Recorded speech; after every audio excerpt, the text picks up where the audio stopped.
Hello and welcome to the Limitless Show on this beautiful Wednesday evening once again.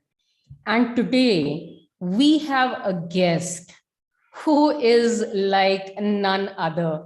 If you have seen the movie The Minimalists, which is about living your life with bare necessities, then think one step further, and that is Mr. Girish Bedge for you. He is setting up an example in minimalism, self-discovery, and staying alive out of comfort zone. His principles for life is all life is complete and beautiful, a reverberation, a celebration, and all just part of that one energy. What then remains is to be able to make sense of it all. So that's the principle he lives by. And he belongs to a humble agricultural village in south of India. He's worked closely with Gond, Korku, and Pardhi tribes in central India, learned various field skills from them, and used them for conducting reptile and animal rescue, as well as assist in conservation and restoration efforts. His professional career started with love of his life, which was the Indian Army, the Infantry Division, where he earned one COS commendation card and a unit citation for a high altitude search operation. And then he opted for release after securing permanent commission to explore the world, sailed with Costa Cruises through Europe, North Africa, Central and South America. He has over 26 years of diverse work experience, determined to be the change he wished to see in the world. From August 2019 till date, he has been on an incessant journey where he enrolled and volunteered across a lot of different places like the Marudam Farm School, the Gurukula Botanical Sanctuary, the Upstream Ecology, Sahjivan Eco Farms, Aryani, and now the Dharmalaya Institute for Compassionate Living. Using his learnings from these experiences and associations, he has set up a learning, sharing, and a sharing space called Trana, which is in Peria village on the fringes of the Peria Reserve Forest in Wayanad, Kerala. So that is Mr. Girish Bedge for you.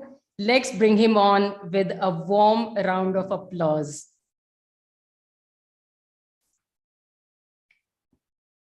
Thank you so much for joining me over here. Totally humbled to have you here. You are on mute, I think. Listening to your introduction, I almost fell off the chair. Even I fell off my chair when I knew about it. Yeah, so thank you so much for this beautiful evening, and thank you so much for hosting us here on this wonderful show of yours. Thank you so much.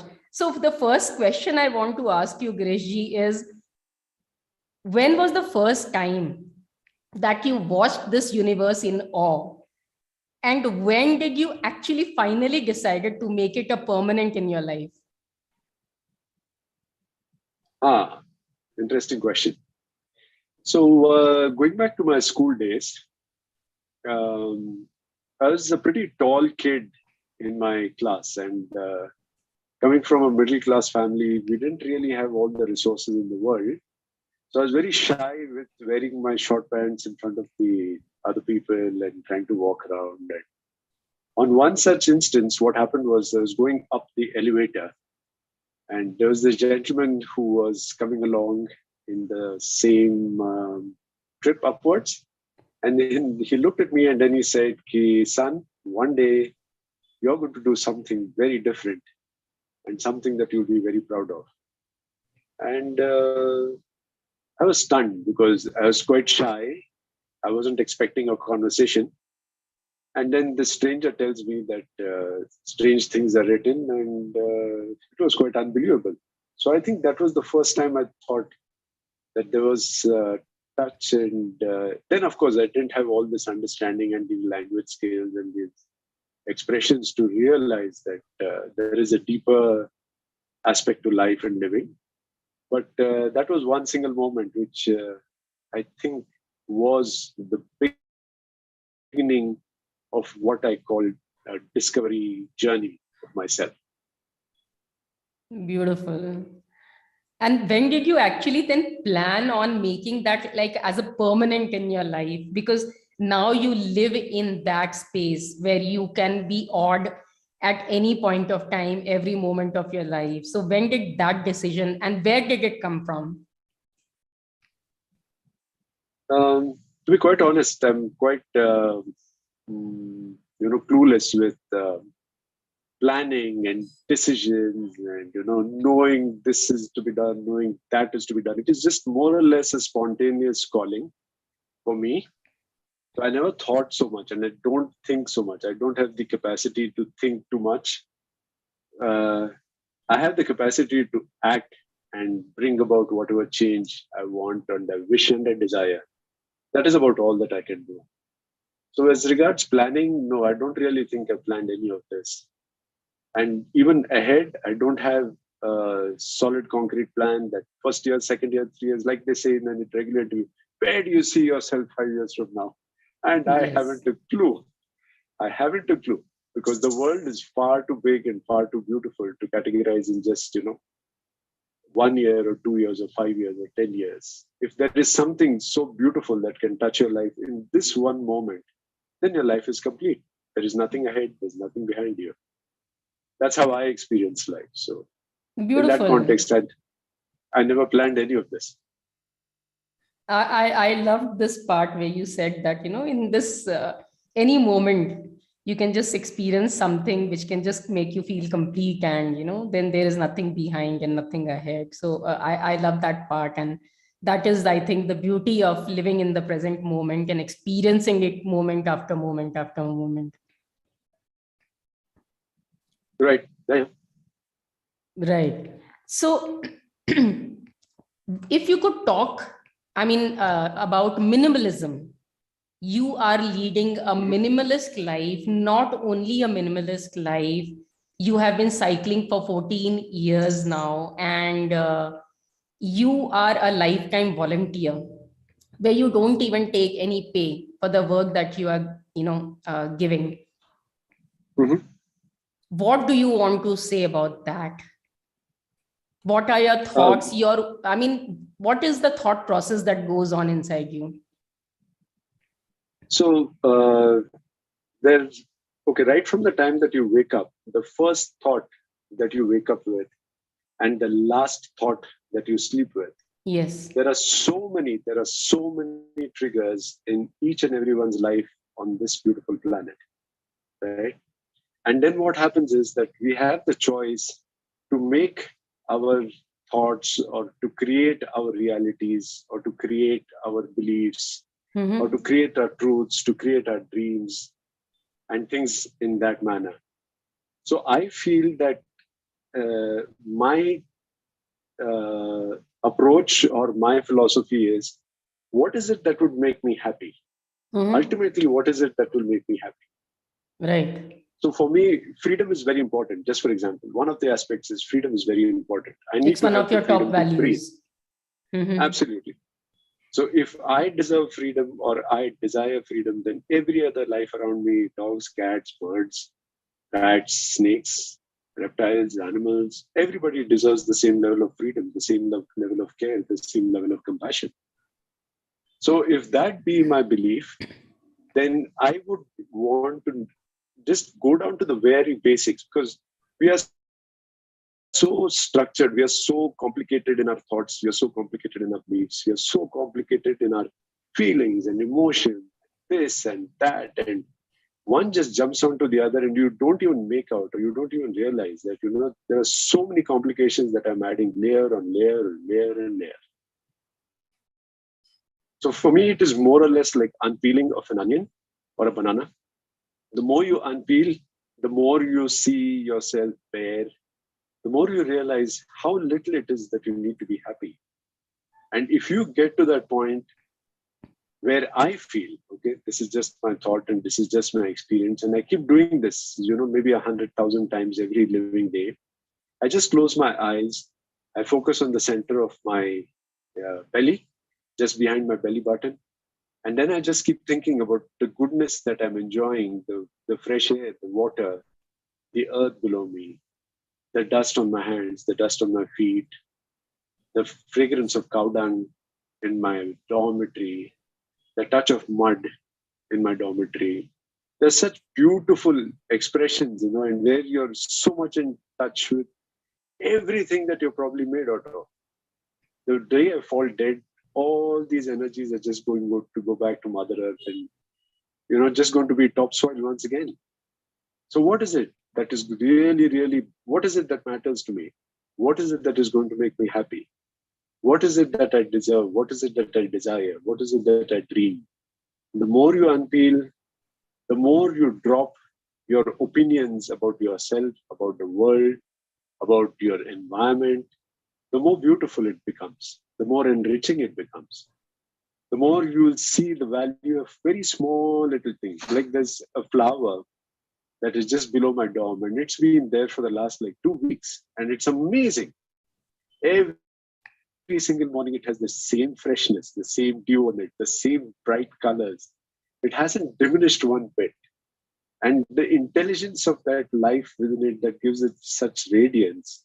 Why can I not shine as a human being in the same radiance, the same sun that gives it the energy, the same rains that feed it the moisture, the same earth that gives it the nutrients, is the same thing that powers me from within. So me and the plant, the birds that sing in the morning at 3:30 and 4:30, they're all the same. We have the same source of energy, the same source of joy. And that joy is infinite and it is limitless. Just like your show, a limitless show. Correct. But I still don't get it. I agree to everything you said. Absolutely. I mean, not all the audience might agree that, the smell of the cow dung and the smell of the earth below your feet and on your hands. So I think, people are far more comfortable in their posh homes and all the concrete buildings and everything. And it might not be a very, a much wanted thing. But I absolutely understand where you're coming from. And, we finally, we go back to that.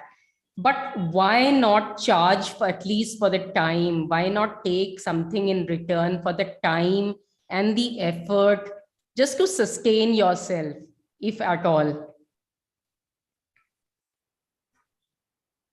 That's a very valid argument, and one that I've seen across a good part of the human population.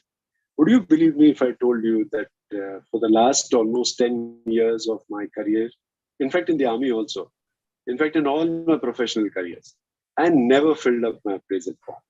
Okay. So how do I say, oh, I did this, or I, achieved this thing, I did that thing. Everything that I did is a part of my duty. I wish I could do more. So I'm never able to categorize to say, this is what I want. Suppose I need to ask Dharmalaya for some kind of a reimbursement. What is going to be that quantity that I'm going to demand or request, or do I require it? That is the first question. Do I need it? Can I do without it? If I need it, yes, of course I must ask. But can I just make space for them to expand as much as possible while I keep expanding myself limitlessly, infinitely, without any, ties or any requirements or any bindings that, okay, ma'am, I'm going to work for you only if you give me 10,000 rupees or 5,000 rupees or 50,000 rupees or 5 lakh rupees. That money, that piece of paper, that currency exchange, for me has no value. The richness of our relationship, the richness of our faith, the richness of our interaction, the richness of our ability to make the workspace, the team, the human beings, to empower them, to make them realize their potential, to make them grow, to make them dream, to help them drive themselves to far beyond where they limit themselves. That is more gratifying for me personally. So I never filled up my appraisals. I never asked for an increment. I never asked for anything other than whatever came. I just bowed down with respect and I said, I'm grateful. And that's about it. Never have I asked, forget that, including my own parents, my own mother and my father. So we were two brothers. We are two brothers. When we were growing up, we didn't have any sisters at home. So I never asked my mom, can you do this? Can you cook this for me? Whatever she made, doesn't matter. But she made it with love. That is what matters. She got wet in the rain, carrying that tiffin to come to my school in Kulaba in Mumbai. And she made sure that she was there on time for me to have my meal is more important than what she packed inside of it. So if you can relate to what I'm saying, it is more value-based than currency-based or, evaluation-based, where you say, you measure it against time or money or in barter system or an exchange system. And then you say that I'll function only when this is available. I didn't do it with my own parents. I never asked them for property. I never asked them for money. I never asked them for food. I never asked them for clothes. Never. Whatever they could, they would. Whatever they couldn't, they were not able to. And I hold them in that regard. And the same regard I hold for every relationship that I have, including Dharmalaya Institute. Everybody. If there is something good that I can contribute to you, to your life, I will. Whatever is meant to come to me, for example, as and when it is required to come, it will. Just for example, I walk in the forest bare feet in Wayanad, right?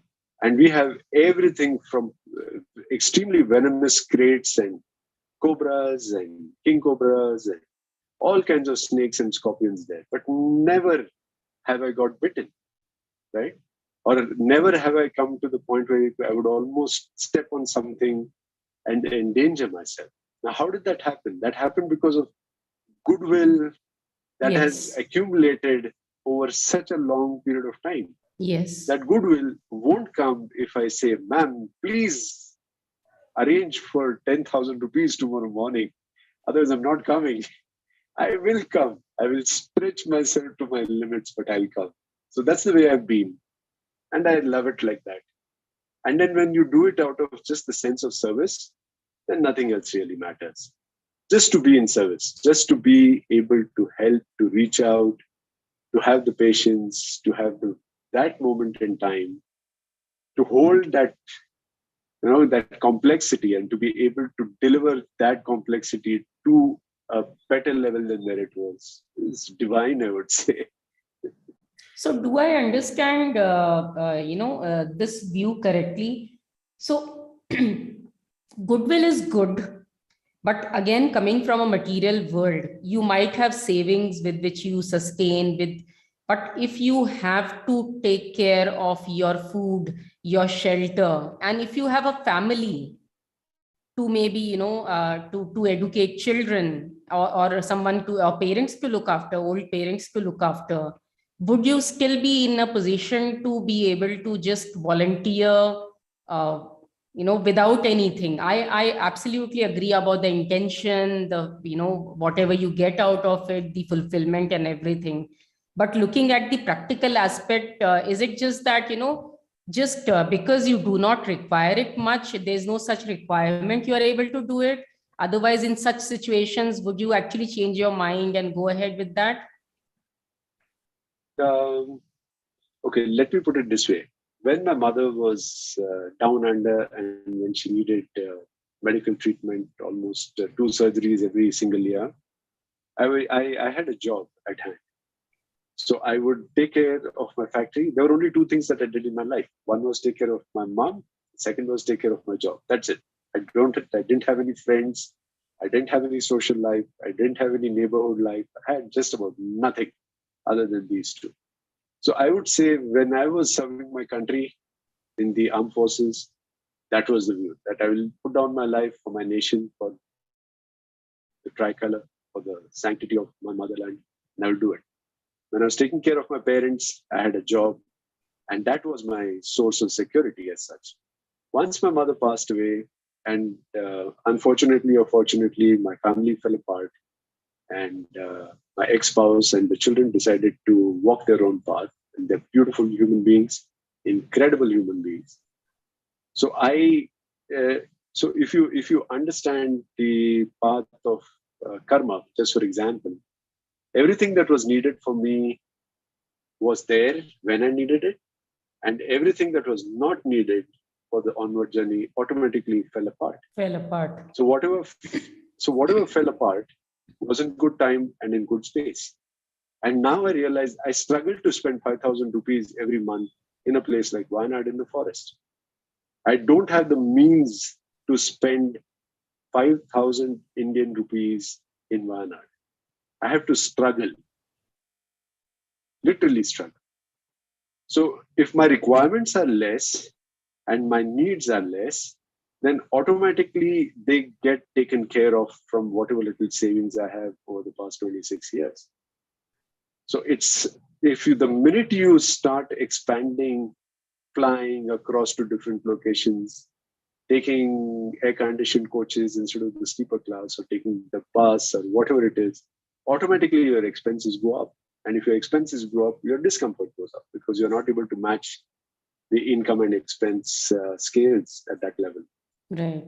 So the point that I'm trying to make is that money should never be a constraint, because the minute you start designing and dreaming, things will come to you. That is my greatest belief. Greatest belief. The problem is we work in the reverse order. We place the money first and then the action later. Can I get 50,000 rupees out of this job? If I get actually 55,000, I'd be a little more comfortable. We don't go into that job saying, no matter what comes to me, I will make this the best, to the best of my ability, to the very best for the team there. So that is lacking. The minute you put a scale in front and say, if I get this much, then I'll be happy. If I don't get this much, I will not be happy. I promise you, you'll never be happy. Yes, I agree to that part. Yes, absolutely. So true. I mean, put yourself first into service. And I think the point which I take away from your answer is, when you're following your soul's path, when your soul is guiding you rather than your mind, your ego, I think then the universe just makes your life, easy enough to sustain. I think things come to you, as you rightly said. Things do come to you. Whatever you require does come to you whenever you need them. Absolutely. If you have enough of faith. Yes. The minute you start to say, oh, actually, but I want this also. No, actually, I thought it would become like this. Oh, this didn't turn out that way. He did not cooperate and she did not help me. All these things, the minute you start oscillating in that frequency, then you're losing strength, you're losing your power, you're losing that energy, that light inside of you that is your driving force. So the minute you start losing it, it's quite likely that you might lose track of which way you're headed. Right. And how do you, keep yourself on this path, like a strong force? Do you never oscillate? Do you never feel like you're losing out? Does that ever happen? Okay, so the closest town when I'm in the forest in Wayanad is 26 kilometers away. Okay, the closest town from Himalaya is about 5 kilometers of a walk. So there isn't exactly, there is parts of the road, but then if you need to take a walk, then it's like 5 kilometers to the town. So again, coming down to what you're saying, it reverberates and it comes back to the first basic point. What is it that you need to do? Like, for example, if I wasn't talking to you, I would be sitting outside and looking at the fireflies. Yeah. And I would be looking at trying to see if there are some bats that are whizzing past. And I would be looking up at the Dauladars and seeing if it is possible for me to identify where the clouds are flowing and which way the winds are blowing. And is there like a scent, a fragrance of some wood, or there is wood smoke that is coming from there? So I would be spending my time doing something like that. I find that very enriching to see the dance of the fireflies. And then that is the way I would spend my life. That is the way I would love to spend my life. So it depends on what it is that triggers that sense of safety, security, well-being, happiness inside of you. The more organic it is, the better it is for me. But if it is like going for the movies, going to the Pizza Hut, or going to a shopping mall, buying new clothes, n number of shoes. So all your n number of shoes don't work in the forest. Just for example, it's just too wet. You can't wear shoes in the Western Ghats in most parts. Okay. So the most popular footwear over there is slippers, the Hawaiian slippers, Okay. Hawaii slippers. So whether you have a Nike or a Reebok or Woodland or something, you can take it and keep it wherever you want to keep it, and keep it nicely decorated, polish it, and keep it there. It's just useless. So it is that what I'm trying to say. What is the need, or what is it that triggers that happiness and that joy inside of you? The simpler it is, the more beautiful it is. So 99% of the times now, when I'm looking at myself, I realize that I'm thoughtless. There are no thoughts crossing my mind. I'm not anticipating anything. I'm not judging anything. I'm not waiting for something to happen. I'm not waiting for the morning. I'm not waiting for the weather to change. I'm not waiting for the winds to, change their direction. If it is cold, it's beautiful. If it is warm, fantastic. The sun comes up, wow. The sun doesn't come up, wow. So it's like that for me, everything is a wow. So, it's just amazing. It is just so amazing, so incredible. Right. And more of it only when you learn to let go of who you think you are. We are forgive me my language, but we are very constipated as the human species. Yes. They're extremely constipated in our thoughts, in our energies. Yes. Very. Whereas the animals, the birds, the insects, the grasshoppers, the trees, all of nature, the grasslands, they are just so magnanimous. It doesn't matter. They'll swing, they'll sway. One fine day they'll fall down and they won't be there anymore. And it doesn't matter. They are just so magnanimous. They're just so graceful. They never say, I did this. Oh, but I didn't get that.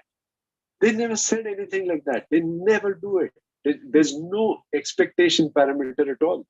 Just give and give and give and give every single moment. And look at the intelligence that drives them. Look at the intelligence that drives us. I think there is something that we need to learn. There is so much that we need to learn. Yes, being in sync with nature. I have a question here.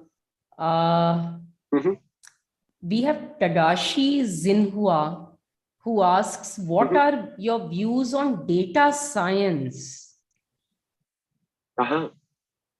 Good.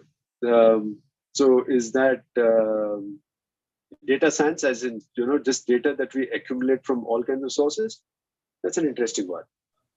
So I feel that a lot of data that we generate is just pure junk, absolute junk, right? So whether it is information technology, whether it is space, whether it is agriculture, whether it is business, whether it is whatever it is, because we have this tendency to quantify and say the more of something means it is growing, the more of something means prosperity.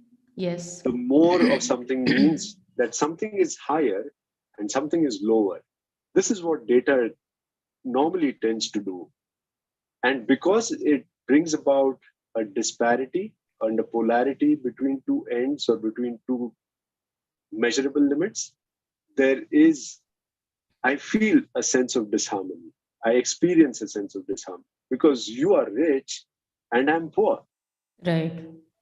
Yeah, because statistically or data-wise, your bank account has probably more data than my bank account. Right. Then the more important factor with data technology or data science is, what are we doing with the data? Right? why? The first is, why are we accumulating certain data? Like, for example, mobile calls getting recorded, this Zoom call getting recorded, something else getting recorded, something else being stored somewhere. Is there a necessity for the data? So I know artificial intelligence and a lot of other things play in this economic circuit of things, but is it really required for life? Has it improved our lives in any way? Has it improved the planet in any way? To me, it sounds like, I don't really think so. The Arctic is going, the Antarctic is going, some of it, and in fact, almost all of it is gone. Yeah? And so many things are changing. If we had the aptitude to do the right things with the data that we have at hand, yes, it is fruitful. If it is not adding to anything that is life affirmative, it is just junk. Right. Yeah. It is not furthering the human race. So, for example, during probably 3 generations ago, 4 generations ago, it would be very normal for somebody to be, gone and passed away by about 65. Data, medical sciences, intelligence, technology, scientific temperament has helped us to get from 65 to 75, 75 to 85, 85 to 95. You have so many more people on this planet. And what are we doing with them? Can we feed them? No, we can't. Can we give them good, clean water? No, we can't. Can we educate them? No, we can't. Can we give them we talk about freedom, democracy, equality, liberty, all of that. Sure. How do you do it? Because we are in a privileged position, it makes us, wise and intelligent to make all these declarations. But at the ground level, it's not helping us in any way. So I'm saying, the first thing that I would ask is, what data are we accumulating? Second is, what is the inferences that we are taking from that data? The third is, what is the practical implications of the data? I'm sure this planet has enough food to feed the entire population. Yes. But we are not able to do it. Why? Because A business house has to do more business than B business house, and they have to, compete with each other to make the maximum profits. Yes.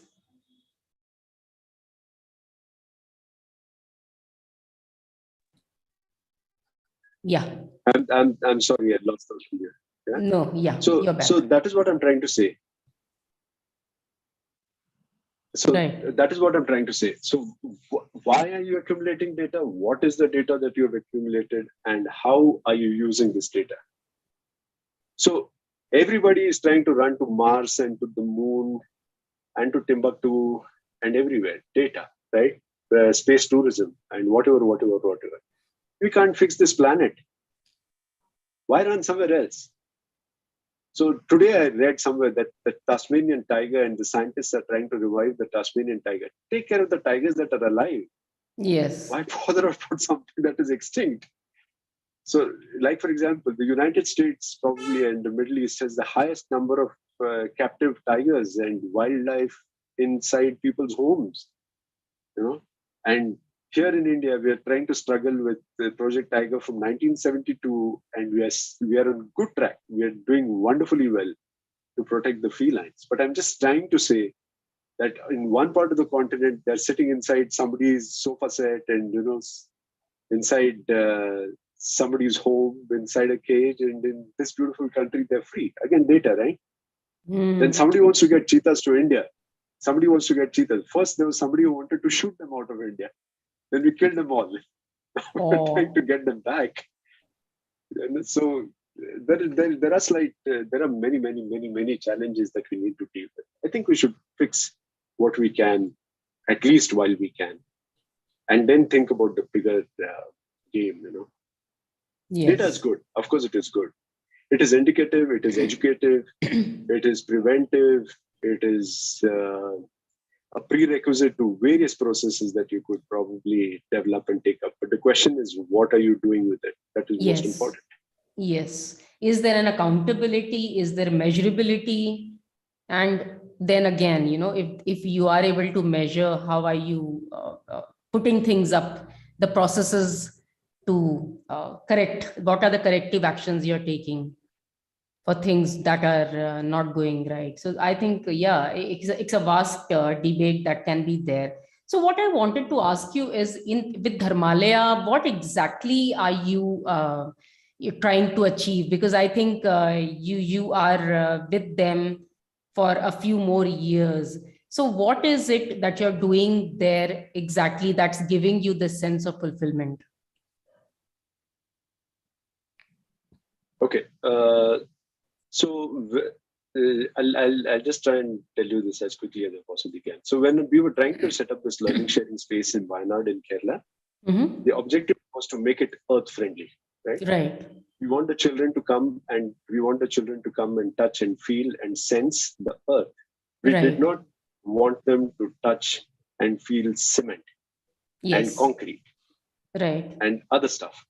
So my search deep within was, I was very disgruntled. I was very sad that we have had to use a substantial amount of cement and concrete in order to make the structure up, citing the weather conditions and 8 months of rainfall in that area. So I was looking for somebody and some organization to help me with earth construction. And there are quite a few blessed souls and they do wonderfully well. Okay. So the latest fad is the weekend courses in Bangalore, in and around Bangalore, and so many other towns of India, where you come for 2 days and then they introduce you to something. There are organizations like Tanal in Tiruvannamalai in Tamil Nadu. There is Gili Mitti, which is up in the Himalayas, and there are so many other places and people.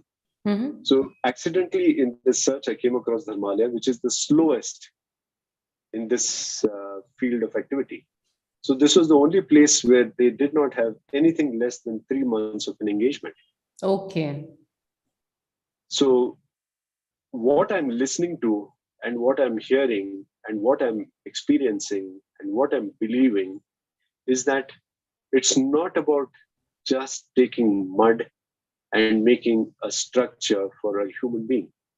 It is the thought process. It is the emotions. It is the energy. It is the design.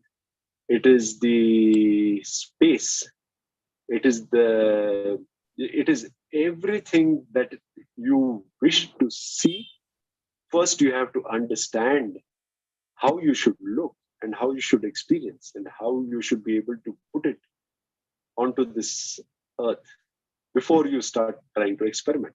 And because it was the slowest, I knew that this was the place for me.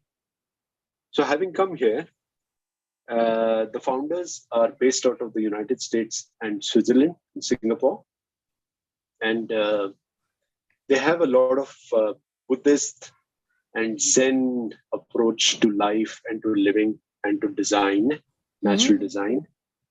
So this is basically a training center, you could say, for almost everything. So from silent retreats to yoga retreats to earth construction to architecture to natural design to so many things. Okay, and wonderful. And then this place is blessed with having so most of the buildings in this complex are designed by a woman called Didi Contractor. Didi Contractor. That is right. And she was one of those roaring tigresses who did an incredible amount of work with Mother Earth. And not only did she design houses, but she designed spaces keeping in mind the energy of the individual who is to inhabit it, or the activity that is supposed to come out of that particular space. To give you an example, the school that you went to and the school that I went to, they're matchboxes. Right. They're not schools.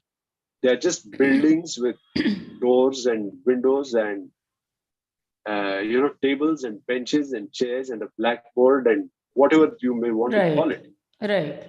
Till the time somebody told me that it is actually, they are able to influence the ability of children to learn and to perceive and to be able to absorb. So children who have learning difficulties, you can help them with design that helps to, maneuver the energy in a particular way that helps that child to learn basic things that you and I have learned so easily. I wouldn't have believed it had I not come to this place. Okay. That is just a small example. So, since I am in this space, I consider this as my baby. So everything from its financial health to its operational health to its curriculum to its management to its day-to-day administration to the activities and everything, I consider it as my baby. So I keep giving my spontaneous or whatever feelings I have about spaces, buildings, energies, people, animals, plants, designs. So I keep doing that, and it's a very fulfilling relationship because there is no money. They don't. The organization is not bound to, pay me any kind of money for whatever little service I'm trying to offer to them. So to give you a silly example, right? In the evening when we had a conversation, we are trying to make the foundation of one space that is called the creation station. What is the creation station? It is supposed to be the carpenter workshop, the painting workshop, the fabric design workshop, the stone carving workshop, the electrical workshop, the plumbing fitting place, etc., etc., etc. Right. There is a requirement for rock foundation to a particular level. In my opinion, it is adequate. I shared it with them. They accepted it. Otherwise, they would spend another probably 3 weeks trying to put in another 2 feet of stone, which was quite useless. Like that. So what does the ground need? What do you need? And what is the required action to fulfill that particular requirement? So somebody once told me a long time ago, to be able to identify the problem is 90% of the problem solved. Or did I read it somewhere, or whatever it was? If you can identify what is the problem, then the execution, the planning, the manpower, the resources is less than 10%. The problem is that we keep going around in circles with our funny ideas, with our funny opinions, half-thought, rational, and then we end up wasting time and effort in trying to do that. So if you look at the Japanese, right, they will not come up with a new design, or the Germans, for example, they'll not come up with a new design for at least 6 to 9 months of, just looking at stuff. Toblerone has remained Toblerone. They haven't changed Toblerone. The only thing that they changed in the recent past, if you're aware, is that they just increased the manufacturing facilities. Otherwise, it was based out of one village in Switzerland. That's it. And likewise the Germans, likewise the Japanese. So look at the Toyotas in India. They haven't launched anything new in the last 10, 12 years now. Time. And whatever they launch is world class. It is the best in whatever capacity that equipment is required to function. Absolutely. Right? When you say it's a Japanese make or a German make, people are assured that, it's the best of the best that we are going to get. Yes, it is. Absolutely. Absolutely. So again, coming back to the first point. So what does Dharmalaya need? What is it that I can see? What is it that I can experience? What is it that I can feel? What is it that I can give to them? What is it that we can do to make this space grow? And if we can have similar spaces, maybe in Bangalore, maybe, with you, who knows? Who knows? It just needs, a heart that feels and believes. That's about all that it needs. The rest of the resources will fall into place sometime or the other, somehow. So that's what I'm doing. Amazing. Makes sense. So there's actually, I would say, I'm not getting the right word. So blooming ground for the youngsters, the children, where they can really bloom. Yeah. So for example, my friend and colleague, Vinuta, she's a forest school curriculum certified teacher. So again, ignorant as I was and ignorant as I am even today, I never heard of anything called a forest school curriculum. because we never heard of these concepts, right? We went to schools that were A for apple, B for ball, and C for cat. That's about how we Right. learned. And 2 plus 2 had to be 4. It couldn't be anything more than that. It couldn't be anything more. Absolutely. But then, if you look at nature and if you use nature and if you use the Krishnamurti Foundation approaches, if you use the forest school curriculum approaches, there's an incredible amount of intelligence, and the way that children perceive and remember it and use it to groom themselves in their future life and use it in practical ways in so many spaces of their life. So that is one of the aspirations, that we don't want any child to come saying that, oh my God, I have to wake up at, like 6 o'clock in the morning and then there's going to be a yoga session. No, that's not the point. The birds will start calling at 5 in the morning. The child will sleep for maybe 2 days, 3 days, 7 days. The question is, do you have the patience to allow the child that space, that time to discover himself or herself? Or are you going to take a stick and walk behind them like shepherds and say, hut, hut, hut, keep driving them and say, oh no, you have to get up in the morning at 6 o'clock. No, you don't have to do anything. Just let them be the way they are. They will come out if they're designed to come out. They will. They have to come out. Are you willing to let them walk bare feet on earth? Are you willing to let them look at the seasonal changes in the color of the vegetation, the grass, the leaves, the fruits? Are you willing to let them listen and observe which birds and which butterflies go to which plants? So all these things.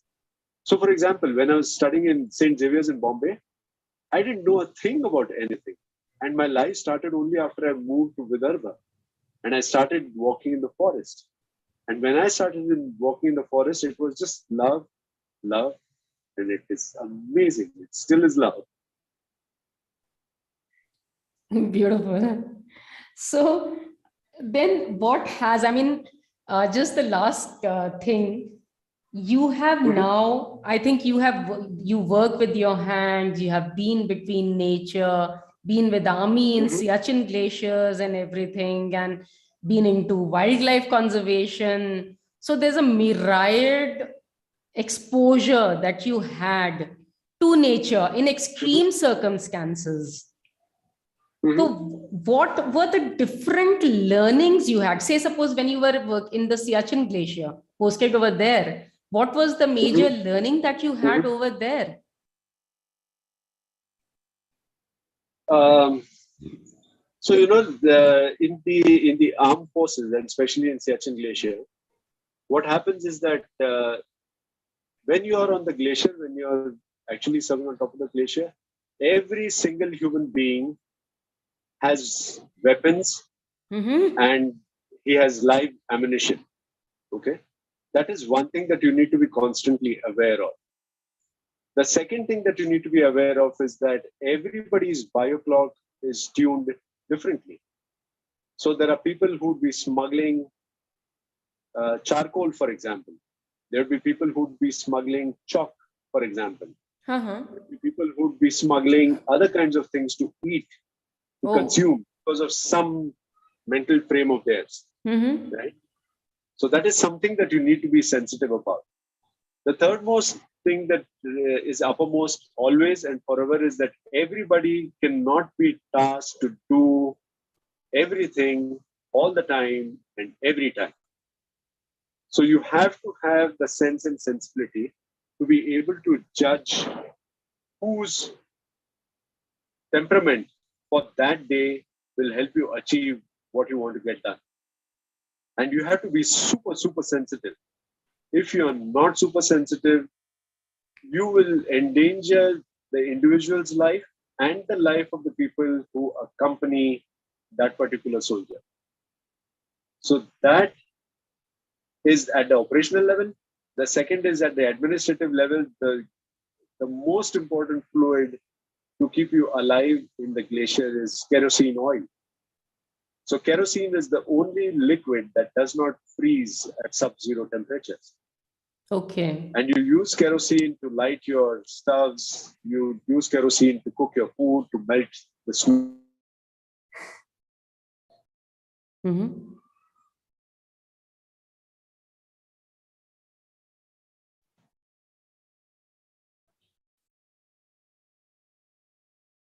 Yes.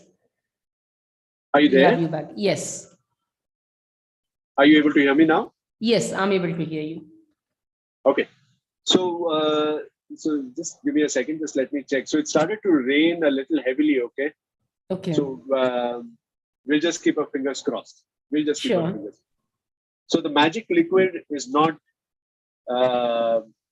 liquor, or it's not the soft drinks. It's not everything else. It is only and only kerosene oil. Kerosene. Okay. Then at high altitudes, on a day-to-day basis, people experience high altitude symptoms like the lack of appetite and less sleep. So normally people eat less than maybe a bowl or a little katori of dal and chawal through the entire day. Through the entire day. Wow. Yeah.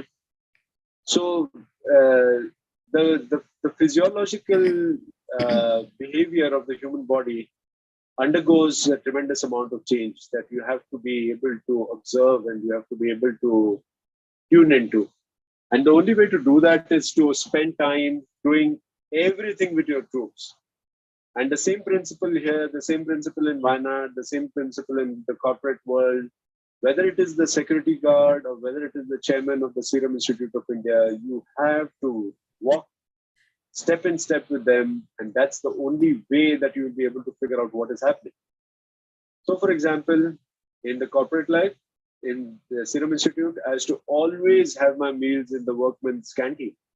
So there's an officer's canteen, there's a workman's canteen. Right. And many people would look at me with strange eyes. Why? What's wrong with you? Why can't you just go to the officer's canteen? And I used to keep telling them that the heart and lung of this organization is its workforce. That is where the vibrations are. Right. Any undulations in that vibration, you have to be able to catch it. Figure it out. Yes. Being and a part of that. If you are able to see and understand the way human energies are circulating, you will always be successful. You will always be a winning stroke. And the same applies with nature. So when you're sitting out, sometimes not doing anything in nature is probably better than doing so many things in your enthusiasm to get some things done. Again, it boils down to the same thing. What is the need? What do you want to do? And why do you want to do it? And how are you going to achieve that with a minimal, signature, with minimal disturbance to the local flora and fauna, like that. Yes. To be able to read, human behavior, to be able to read the nature around you, to be able to read. So for example, right? Sometimes when you're in a forest in a hot summer night, and there are these times when you feel that there's no point in walking this any further, because you're not going to be able to see a tiger, you're not going to be able to see a leopard, or you're not going to come across an elephant or a boar or something like that. And then you have to take a call. Either you continue walking till 2 o'clock, 3 o'clock in the morning, or 4 o'clock in the morning, or then you just say pack up and you take the wise decision and you come back and you say, okay, tomorrow's another night. I'll make this happen tomorrow night. And then it happens because it is meant to happen if you allow it to happen. Most of the times we don't allow things to happen because we are too intelligent. We are very smart. We are very analytical. We are very, oh, this is the way it is. This is not the way it is. So we miss out on a lot of things. So what do you have to say about this hustle culture that has come into place? We hear the word hustle a lot nowadays. Everyone is hustling to achieve something or the other through willpower. So my take in this is that it's actually fairly simple. I believe in whatever you sow, you reap. So if you hustle somewhere, you're doing something that is not exactly in tune with the natural flow of things. You're manipulating something to your personal benefit. And since you're manipulating something, there is a natural resistance that is building up inside of you, around you. you might not feel it. You might not hear it. You might not sense it, but it is. Right.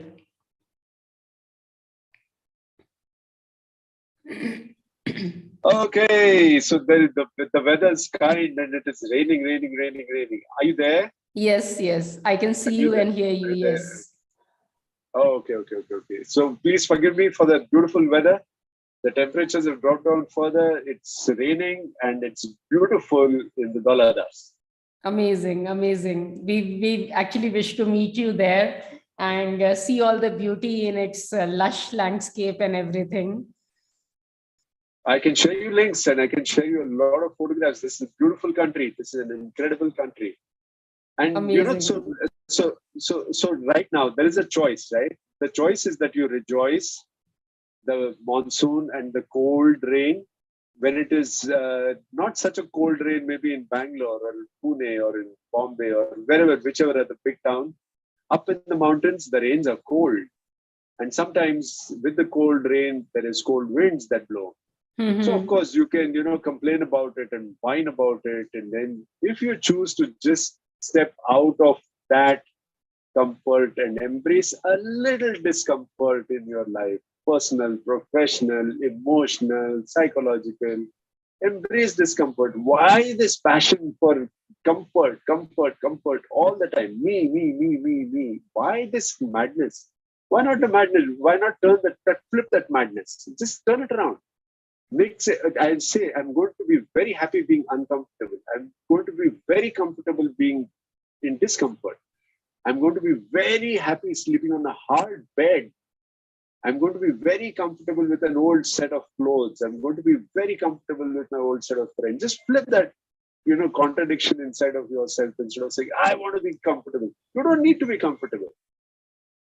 None of us need to be comfortable. Yes.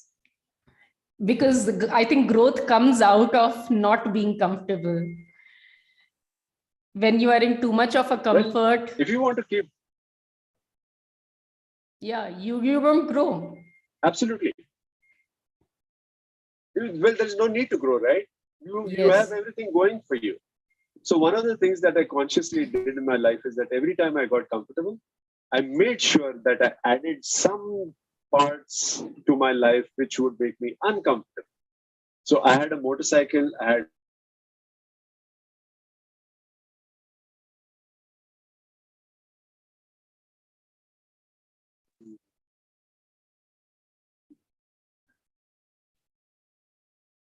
Yeah, you're back. my apologies. Yeah. No issues really at all. This was expected. I did not design this part of it. and then, like I said, there is this mobile range only in this corner. So the minute I change the angle of the phone, then I will lose this connection and I'll lose you. No. So please be there, and it's okay. It's actually pretty good. We hardly lose you like for a moment, and then you're back again. Yeah. Yes, you were talking about your comfort. I mean, as soon as you start feeling that you're getting comfortable, you immediately flip it and you start getting uncomfortable once again. Well, you add a certain degree of challenges to your life, right? So for example, I had a motorcycle, I had a car, and if you look at my car and my motorcycle, you would be shocked. Why? Because I never use them, and I use my bicycle. So did I have an option? Of course I had an option. So I would use the car to take my clothes every week, and then every day take back one set of clothes that I need to wash, and every day just use the bicycle. Bicycle up, bicycle down. And that over 14 years has helped me accumulate 43,500 kilometers. So this is amazing. It's not about 43,500 kilometers. That's a huge figure. Yeah, Bombay. Yeah, Pune to Mumbai, Pune to Satara, Pune to Vai. On bicycle? Oh, yes, absolutely. And we used to make this like an annual feature. So I miss all those buddies there. But then I think this is better than doing cycling, because over here in the Himalayas, you can't cycle. You need to use your two beautiful legs. Yes. So if I want to, so Dharmalaya is a vegan complex, right? So if I want to steal a cup of chai, masala chai, then I need to walk down 5 kilometers. The walking down is fun. Okay. Because there's masala chai, there's masala chai at the end of it, right? But then after the chai, then you need to walk up 5 kilometers, which is even more exciting. Right. And I definitely do that. And I do enjoy my chais and tea.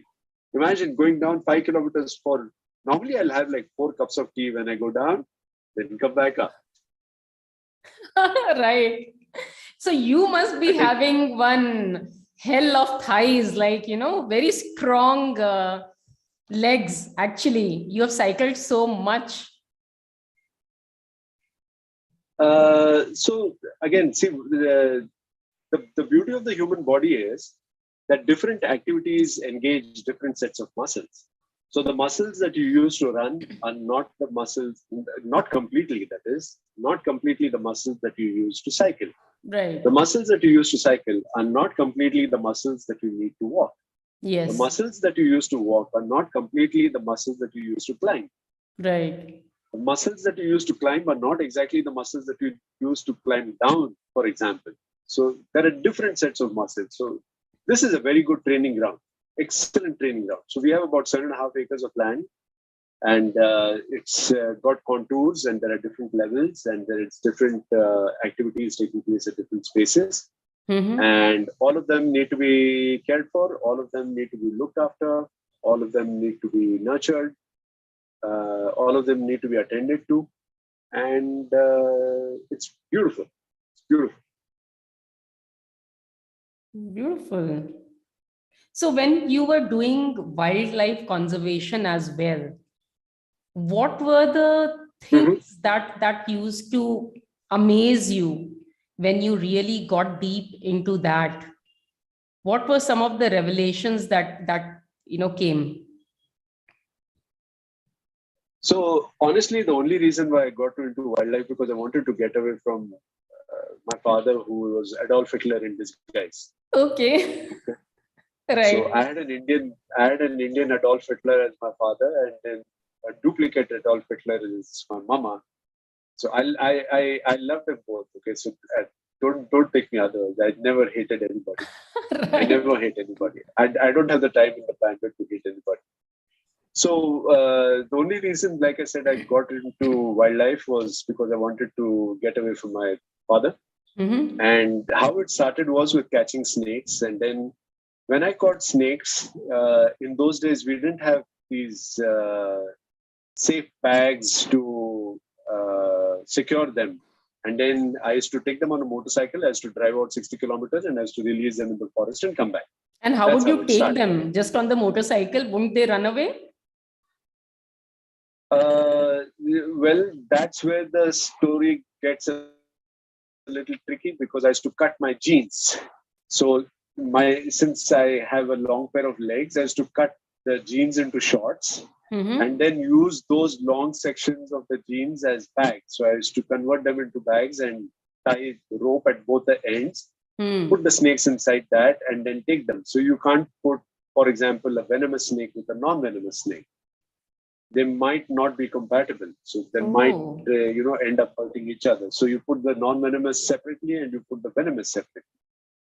So I used to take these snakes and I used to release them. Then came Bairagad and Ravi Tai and Smita Tai and Ravi Dada. So they are homeopath doctors who moved into Bairagad, which is on the fringes of Amravati, bordering Madhya Pradesh. Mm-hmm. So I started going and working with them and raising sheep with them and seeing how they nurture cows and human beings who were mauled by tigers and bears. And I was just so amazed to see the simplicity with which these selfless people were offering their medical services to the remote tribal population. Then we started putting smokeless chulas in tribal villages' houses because asthma and eye challenges like blindness and other things were happening because of the smoke that was not going out of the huts of the Adivasi villages. Mm-hmm. So we started putting smokeless chulas. And then while doing all of this, I accidentally came across Project Tiger. And since I accidentally came across Project Tiger, every year, annual holiday was going into the forest in the month of May and volunteering to take part in the tiger census. Then it was called the tiger leopard census. So now it is called the tiger, leopard, and elephant census. So in all, I have maybe about a dozen or so tiger census experiences under my belt. So that was how one led to the other, and I hadn't planned any of that. It was just coincidental that I had the opportunity to explore these. Universe opened those opportunities for you. Absolutely. Because it wanted you to move ahead in life in a certain way. Yeah. And then I started to realize that all the trauma that I feel with the differences at home between my parents and the stress that was there is not the complete truth. The complete truth is what is happening outside in the forest, because that is a complete ecosystem. So, for example, one of the beliefs that I realized after probably more than 2 decades in the forest is that if you take care of the big guys, or rather, if you take care of the small guys, then you're also taking care of the big guys. You take care of the big guys and you're also taking care of the small guys. So when I say big guys and the small guys, the elephant is the largest mammal that walks in the Indian forest. And the dung beetles and the earthworms are the smallest insects that crawl on the floor of the forest, right? Including spiders, who weave incredible cobwebs. So if you were to go inside a forest and if you were to find one of these two extremes missing, then the entire chain in between of the two extremes is disturbed. I can assure you of that. Without taking names of certain tiger reserves, where I went, and then suddenly I realized that there were no cobwebs, or there were very few cobwebs, and there were hardly any insects, very few birds.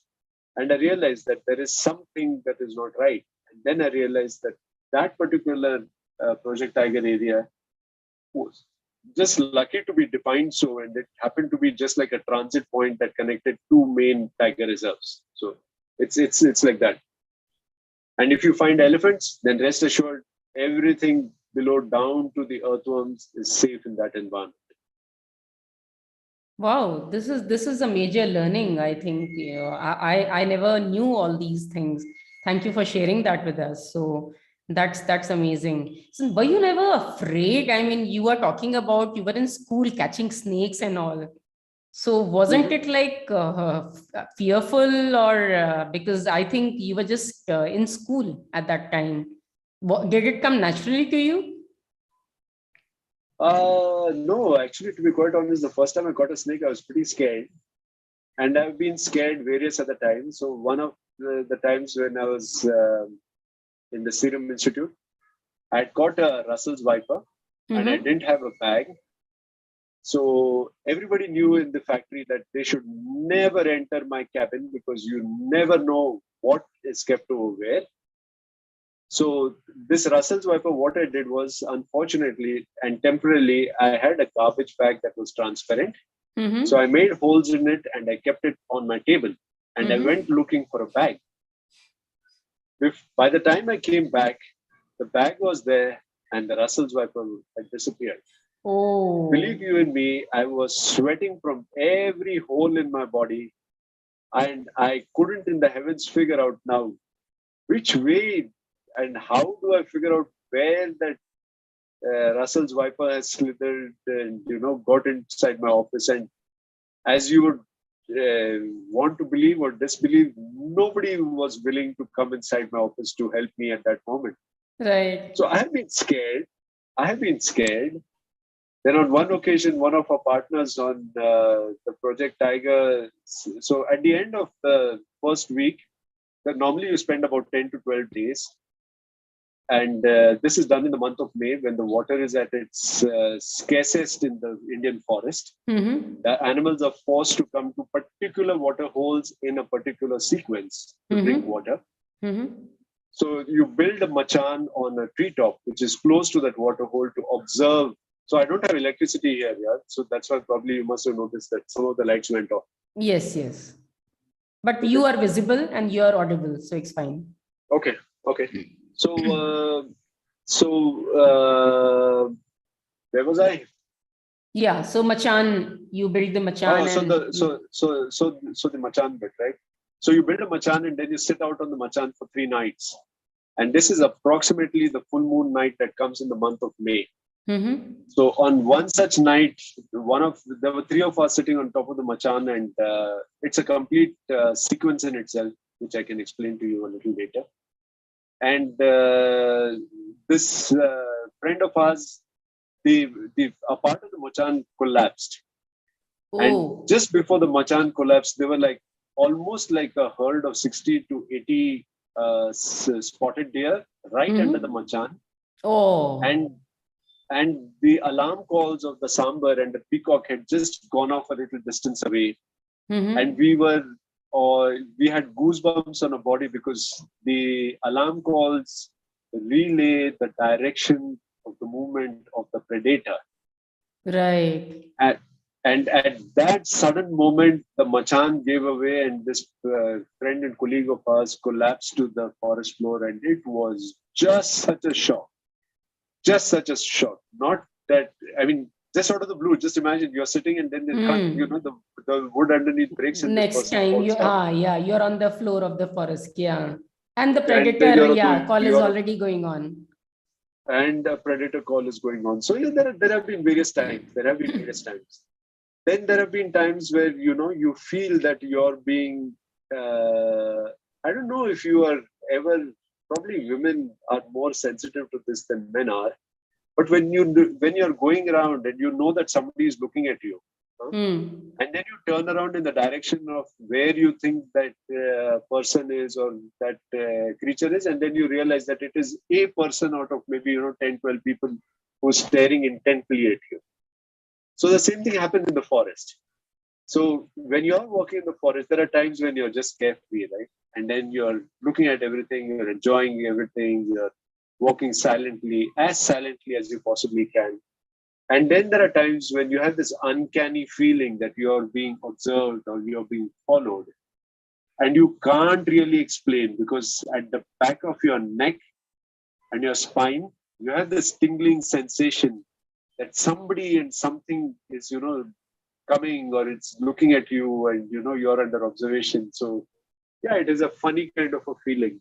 Right. So your gut is always telling you what is happening. Yes. So I agree. So you must have had this experience where somebody is staring at you, and then you turn in the direction and you look and you find that that person is actually intently looking at you. Whatever it is, good, bad, ugly, that's a different question. Yes. The same thing happens in the armed forces also. So when you're in the infantry and when you're out in the field, you have to know friend and foe.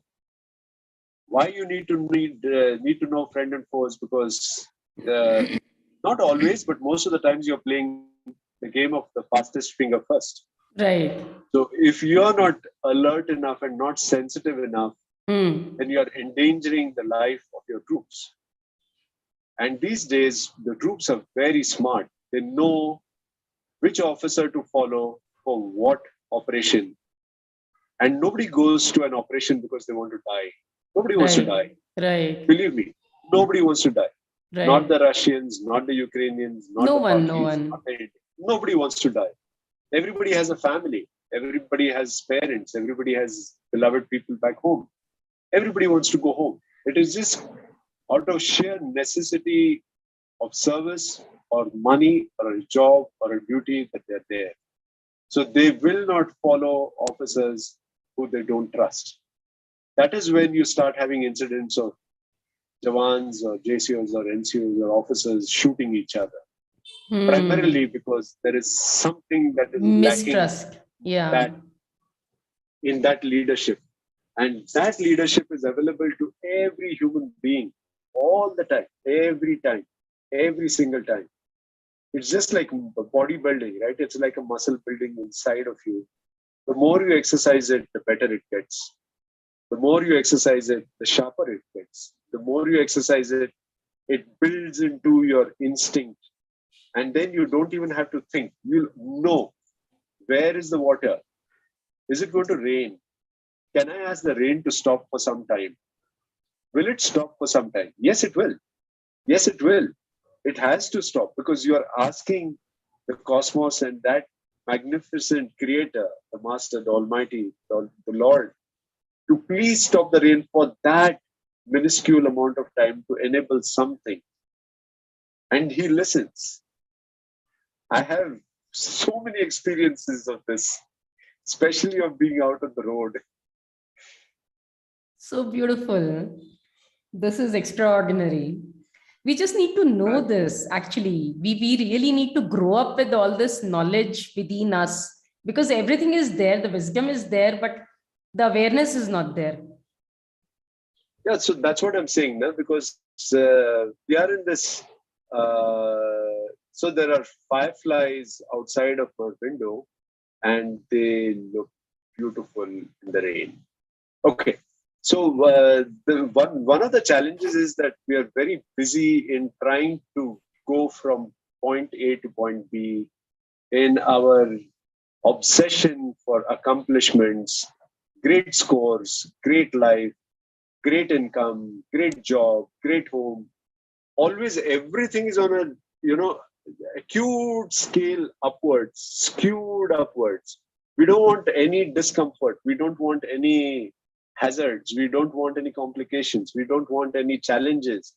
We don't want any, any opposition. We want it to be, everything has to just push us in that upward momentum all the time, which is very unfortunate, I feel, which is very unfortunate.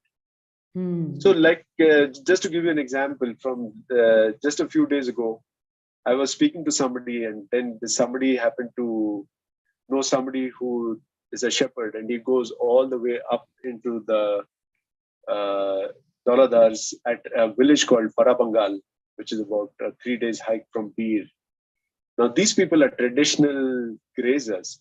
So from my previous experience, they know exactly which night they should clear which pass in order to protect their livestock. They don't have AccuWeather there. They don't have mobile connection. They don't have electricity. They're sleeping under the stars. Yes. But that soul has the intelligence. He understands that my 200 sheep and goat, they need to cross this pass if they need to survive, because the little kids can't make it. The little kids can't walk at 16,000 and 18,000 feet. Yes. Most of the time they're tied in shawls along with human babies and carried by women and men on their backs. That's how you carry a goat kid. How do you keep your baby warm in that temperature? You put your human baby next to a goat kid and you bundle them up in a shawl, and then you tie that kid and the baby across your back, and then you go across those passes. This is the way that they keep their human babies warm. It's an incredible science. It's an incredible science, which unfortunately not.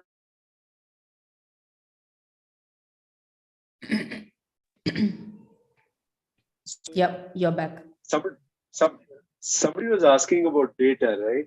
So this is the kind of data that is life affirmative. Needless to say that now the government restrictions and then people are privately owning land. So the roots of these shepherds and grazers is now greatly hampered. Not very many people do it anymore. But we don't have enough of data to support this kind of understanding, right? So we spend millions of dollars trying to figure out how to, take care of COVID or something like that. And, we'll not spend anything, not a penny, trying to work on how these things work. How do people go? How do the Buddhist monks do 3-year retreats? How do they do 6-year retreats? How do they do 9-year retreats? How do they do 12-year retreats? It's not a joke to sit down and meditate for 12 years. Good Lord, you sit down and meditate for 12 minutes, you'll know how difficult it is. Yes. Yes. So I'm curious. So that is what I'm saying. You have to tell the ending of, where was the snake And what happened to that guy who fell down? Well, the interesting part was our friend who fell down. Obviously, since it was substantial height, it was almost like 9 to 12 feet in height. Mm-hmm. And as luck would have it, there wasn't a branch or anything underneath that broke the fall. So directly the machan broke and landed on the forest floor, which had lots of leaves, dry leaves on it. So a few bruises and maybe a muscle pull here and there and a little bit of a shock.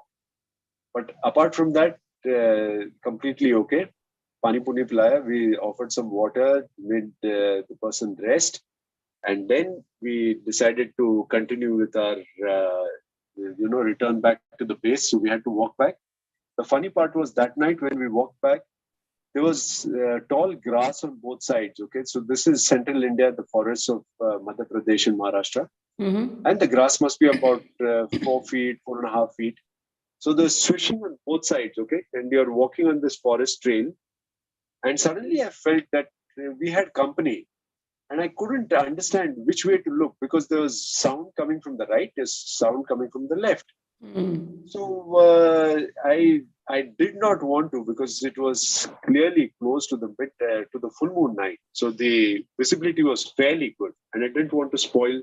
So your eyes get accustomed to a particular amount of light in the forest. Yes. And then you walk in that flow. The minute you put on the torch, then it creates this disturbance. So I don't like to use torch as far as possible in the forest. So I, with some hesitation and with some, tingling spine, I put on my torch on the left and right, and I realized that we were walking in the midst of a herd of gore. Heard of? Gore, the bison, the Indian bison. Okay. Yeah. And I don't know what it was. It was probably, the divinity or something like that, that probably even they felt that, we are all headed in the same direction. So probably the god did not take any objection, or they did not take any, otherwise normally there's a matriarch or a patriarch at the head of the flock. And those guys are very possessive and extremely protective. So they could have run us down at 20, 30 miles an hour and nicely smacked into us at very good speed with about 600 kilos of mass, and we would probably be crushed. But they did not mind. And since we were in momentum, I didn't want to break the momentum. So we continued to walk. And having noticed it, I just told everybody, just signaled to everybody that they have to keep quiet, not to speak, not to sneeze, not to cough, not to do anything, but just keep walking.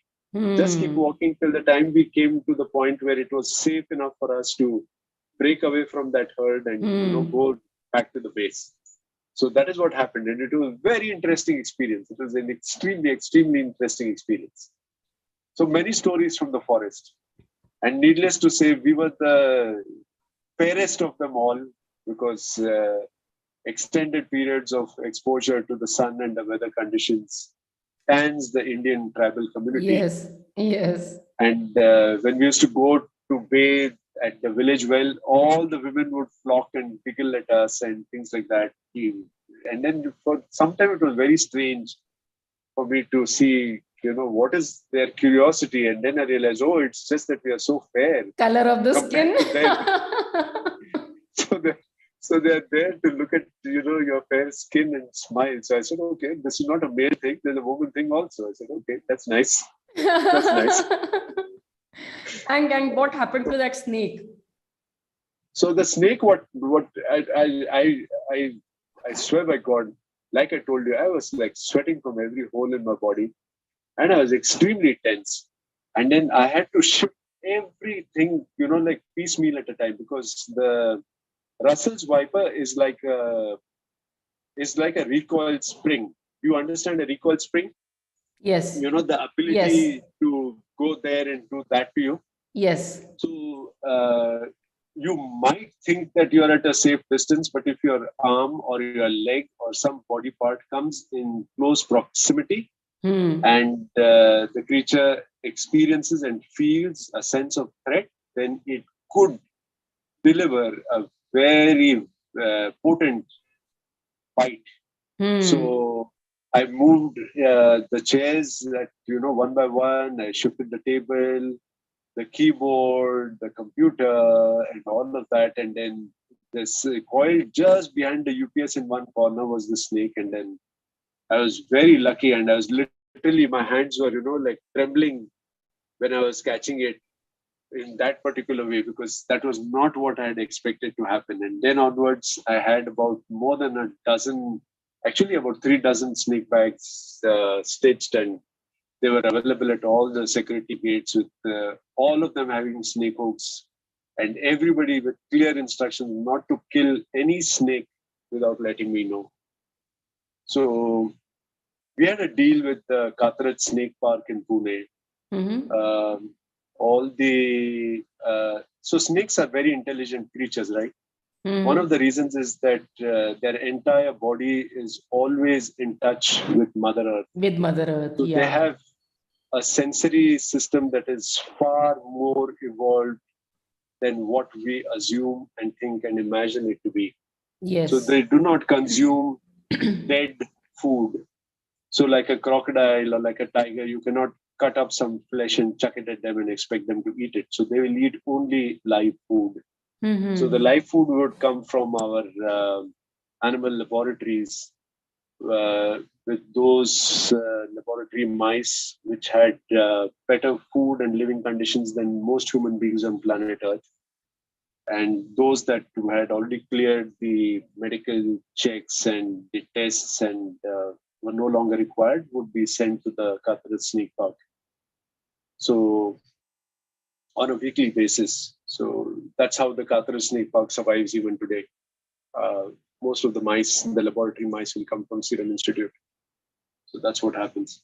So the venomous ones would go there, the forest department collects them and then releases them back into the forest. So in the Gurukula Botanical Sanctuary, many times we have observed that the snakes have the intelligence, they have a homing instinct like birds and dogs and cattle and sheep. So they can, in some cases, they are known to come back to their habitat quite efficiently and quite effectively. How they manage it is beyond my understanding. And talking about data once again, there is no data to support any of this. Right. There is no data to support any of this. And I also understand that it is extremely complex. But what I'm trying to say is there's so much more that needs to be done. Just to, look at and understand the planet, the living planet around us. It is alive. Every second it is alive. It is throbbing. It is vibrant. And we spend such little time and attention with it because we are pursuing comfort. Comfort, a little more comfort, a little more food, a little more pleasure, a little more, whatever of life. And then look where that pleasure and comfort, that obsession for that pleasure and comfort, where it has taken us, and what are we doing about it? So what I'm trying to do is just to give back. What I would like everybody to do is to just give back to this planet something of your time, a little bit of your love, a little bit of your attention, a little bit of your grace, a little bit of your kindness. The planet is not asking for much. It's never demanding anything from any of us. It never stands up and says, hey, do this for me. But then each one, a little bit. And what a beautiful earth this could be. Yes, absolutely. Beautiful. So I absolutely thoroughly enjoyed our conversation, Girish ji. I mean, you have given the message that everyone should contribute in whatever way they can, with their time, kindness, whatever way, and be in harmony. Be in harmony rather than be against nature. And when we are in harmony, when we are more aligned, when we are in touch with nature, even our intelligence, which is there inside of us, it opens up. We become more intuitive. Yes, we become more intelligent, more intuitive. We are able to get the signals beforehand of whatever is happening around us. So apart from this, I mean, what is one last message, one thing that you want to really tell everyone from all the experiences that you had throughout your life? What is that one last piece of message before we say bye to them? So there are two parts of this, and I can make this really small. The first part is slow down. The second part is embrace discomfort. And the third part is that please question everything in your life at regular intervals. Yes. Everything.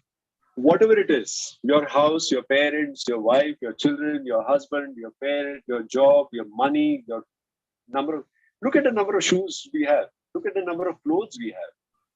Look at everything that we have. I think probably half of the planet has got enough for at least about 3 generations. At least 3 generations. Yes. Yeah? And accumulating more. It's not like we stopped there. We haven't stopped there. We haven't learned yet. So we still want to accumulate some more. Yes. So, like I said, first is slow down. The second is that probably very, very important, very, very, very, very, very important is to question why. Why am I doing this? Yes. Do I want to go there? Why do I need this job? Why do I need this money? What am I going to do with it?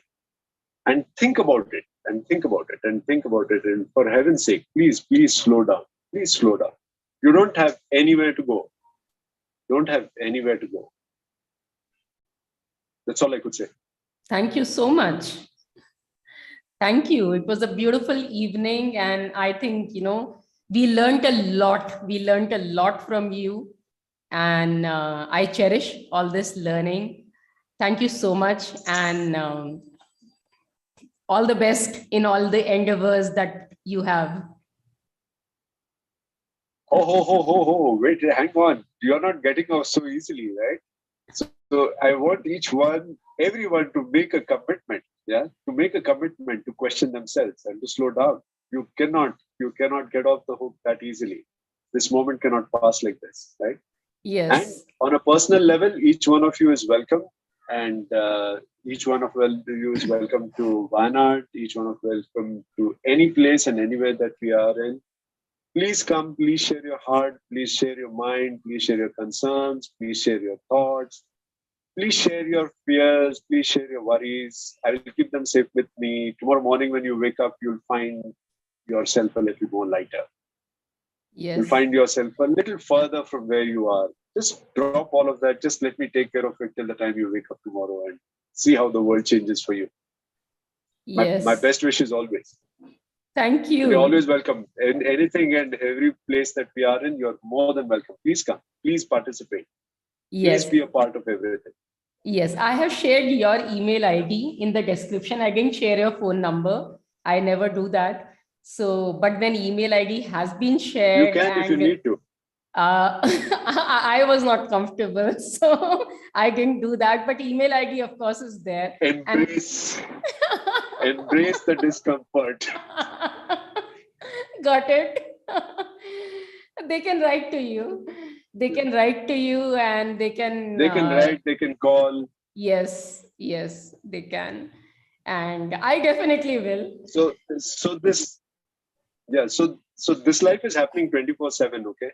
So for all the people who claim that I work 9 to 5, please call me between 5 and 7. To all those people, become a little less important, become a little more magnanimous. We are alive this moment. Tomorrow, we don't know how many of us are going to be alive and being around. Yes. So please give yourself away. Please give yourself away. Give yourself away and see what wonderful riches come your way. Experience that richness inside of yourself, around you. Celebrate this life. Don't let this life go away for anything. It's not worth letting go of. And be in love. Be in love. Be in love. Yeah? Yes. So my best wishes, man. Thank you. You're always more than welcome. Yeah. Thank you so much. My pleasure. Thank you so much. Thank you. Thank you so much for this opportunity. We are very grateful. Thank you. I was honored. We were honored. Thank you for coming. And there's a lot more to share. So just be around. Be around. It flows around. Yes. The show has not finished yet. So it goes on. The show We must go meet on. The show again. must go on. Yes. Yeah. Take care, ma'am. Take care. And my best wishes. Thank you. Okay, Thank you. audience. I hope you had mind-blowing time last 1.5 hours, and you would have realized a lot, understood a lot. Now it's time to implement. As he rightly said, get out of your comfort zone, get comfortable being uncomfortable. Start being in touch with Mother Nature, because that's where all the answers lie. Don't be just, in this 9 to 5 kind of a life where you don't have time to be in the present moment and feel this life, which is slipping by every moment. As he rightly said, next moment we might not be there. So start implementing, even if you can implement one thing which he shared in this 1.5 hours last, your life might just become more beautiful. And yes, you are most welcome to, send email to him, get in touch with him, speak to him over phone and take it further. So all the best to everyone. Be limitless, keep shining. God bless. Bye-bye. Good night.